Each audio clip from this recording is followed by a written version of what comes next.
Imong ex na ana ba'y uyab karon? Yes, I think sige. so. Yeah, wala pa. Wala pa? Pero hapit na. Hapit na, iyang sugton. Pasin. Hapit niya sugton siguro. Murag wala. Wala pa?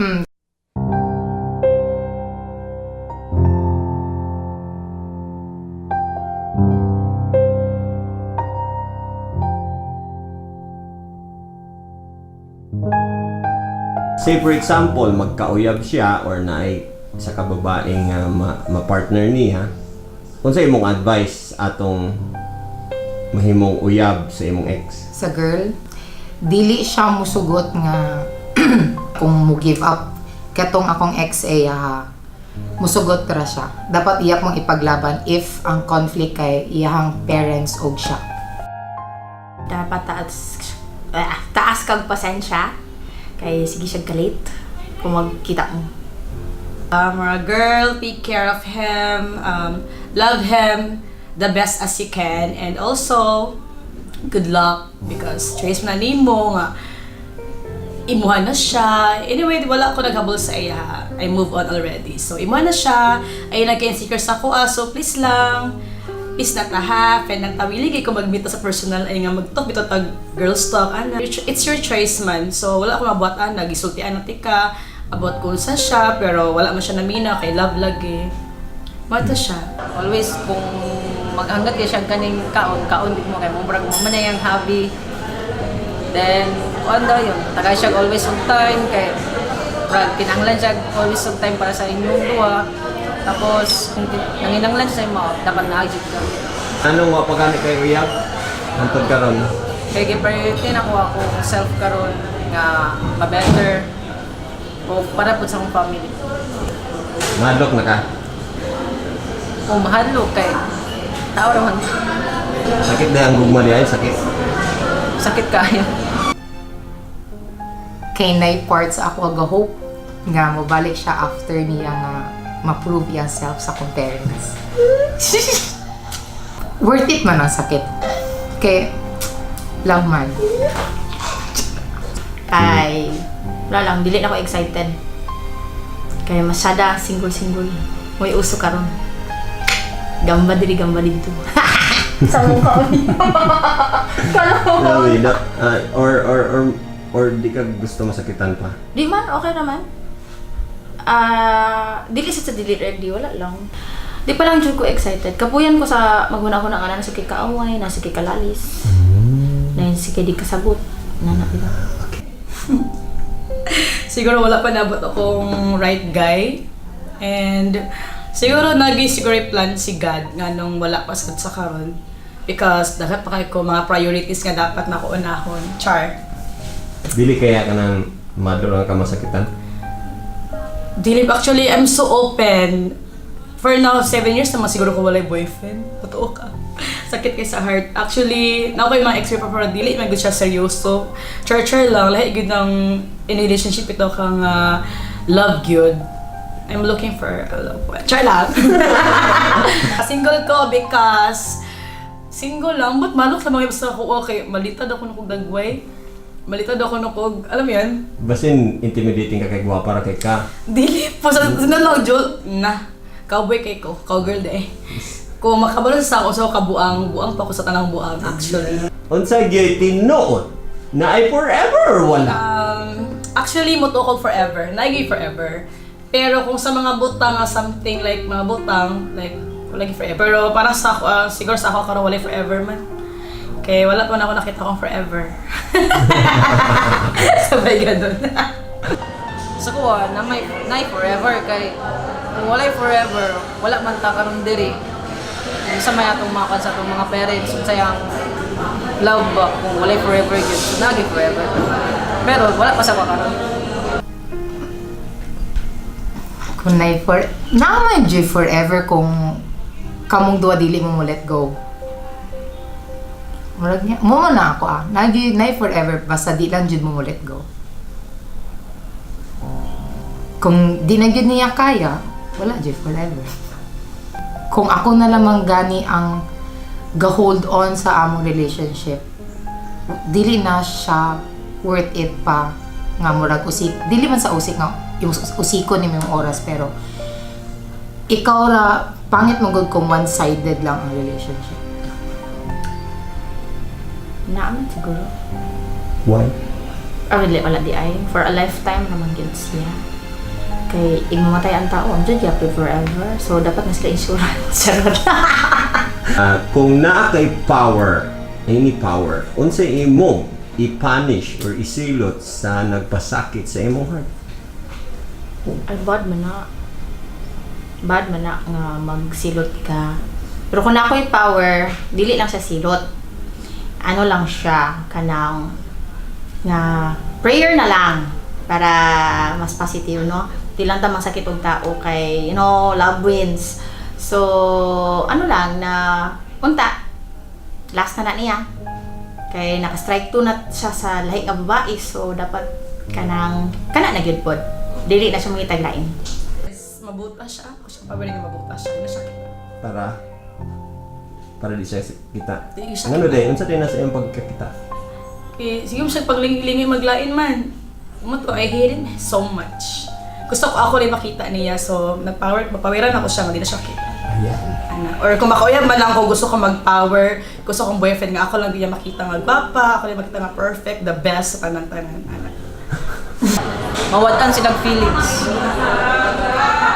Kaya para makabalo sila nga unsay mabati nila nga dili kanang wala sila feelings lang magalingon pa. Na So dili na sila makapilog kasakit. pero kuha sila para mabuo na sila nga inani man din kuan.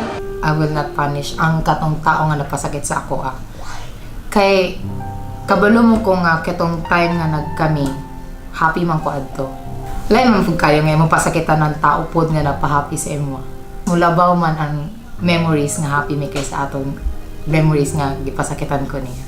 Nganong lisod maka-move on? Para sa ako lisod maka-move on kay na may little hope nga basta hindi mag-change yung mind. Basta hindi kailangan na niya time nga murag i-plaster sa niya self. O lisod di ay. Charot. Yun sila. Basing lisod lang kay grabe gud sila kagugmaan. Pero mo ningon nga dili ko gugmaan. Ang ako alang kay lahi manggod ko. Pag feeling na ako nga oy layo ako kanang medyo murag wa na ipadulungan. Murag kumbaga nag-move on ako una ba before pa nahitabo nga naipagbulag. Dili na siya applicable sa uyab. Applicable po na siya sa mga tao nga ni panaw na gyud sa atong kinabuhi. Okay, siguro lisod. Samot na akong nabitay something deep ito kay nga memories ninyo nga kamo rin nakabuat ana nga wala pa na nabuhat sa uban nimo nga mga exes. Murag tukod ana di ka move on.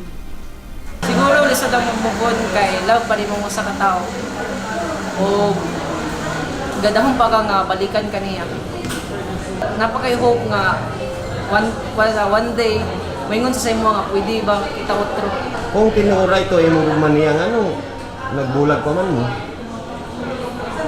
Siguro wala siya na kontento sa kuha sa akong mga efforts or sa akong mga ipangbuhat sa iya, sa akong gihatag sa iya. Siguro dili siya contented o mas ipangita niya mas labaw pa ito. Ang tirod nga tabag, gi-respect na ya ang murag opinion sa akong parents. Murag gi-mutual na lang jud namo nga bulag na lang jud. Kumbaga, nag-sacrifice siya kayo. Ikaw. Naalang gyud apan sa ako. Ang apan amot lang. Kay kung buto na naon, parehara gyud pod mi. Pero pasin mas buutan to siya. Wala ta kabalo. Sila rin nakabalo. Ihatag na anak na sila. Sa ako ato na time during that time nga kami pa sa akong ex, I'm not enough for him about financially stable, di pa ako stable, and of course for me I'm a single mom, I have a daughter, so murag dili pa kay niya kayang responsibilities nga kuan ba, i-support sa amo adwa kasi syempre single mom ko package na gimi duha mi di ba. So dapat i-love lang, mas love niya dapat akong baby kaysa sa ako. So mura to siya, that's why nabulag mi kay dili niya kaya. Bisag sakit kayo, kaya ba nimo maghatag og second chance sa usa ka tawo? No, gisuka na ako siya pero siya kaunang true. No way. Oo, kay everyone deserves a second chance man. Ano pa sa the house of us. Duwa man ka klase, emotional pain or physical pain. Pero kung katong tao nga naghatas ang physical pain, dili siya worth it talaga second chance. Pero kung emotional pain nga kabalo ko nga kato siya nga tao kay love jud kay nako, pwede na ko siya taga second chance. Once human na, human ang tanan. Kay, di ba? Basing kung mubalik pa, maurag yung istoryahan, kalas-kalas sa tag-oras. So, mubuan dyan na siya. Kailangan ba gidi ay nga masakitan ang tao para makatuon? Di man? Pero part siya sa learning, pero dili man kinahanglan. Dili kinahanglan. Oo, kasi more on most people are not so dili sila matured about relationship kay ngano na mag-iba magud nga pataka lang bitaw kay tungod kay wala sila experience nga nasakitan sila, burag sila sig pasakit lang sila, paasa lang yun, mga paasa moment kaayo. Pero once na masakitan, Pag masakitan dahil magbinutan. So pag bis magbinutan na sila, wala mo seryoso sa ila kay mo may napag ila sa ila nga ingin anas la ka playboy or playgirl baka ha, mo may napag ila sa ila, so wala na mag-seryoso sa ila kay nga naman sila sa una. Siguro depende sa tao. Kaya na may tao nga na siya common sense nga mo nang buhaton na po'y tao nga lisod kayo pasabton nga gibinuangan na siya pero nagpadayon na gyapon siya o paglaban nga tao. Para sa ako, kay as per my father, you will learn from your mistake and that kanang imong natunan sa imong mistake imong nabuhat. Kabalo na ka og kanang iwas bitaw para at least man lang mag small steps ba nga maiwasan nimo mabalik to siya nga mali. message nimo sa lalaki nga shout out message sa man. Thank you siguro. Thank you for the 1 year nga happiness or 1 year nga na feel nako nga naay someone bahalag LDR or grab kitong 1 year nga nag-uyad ta kay daghan kay obstacle pero karon nga imong gi-prove imong self and hopefully ma-achieve nimo ang gusto nimo i-prove sa akong family.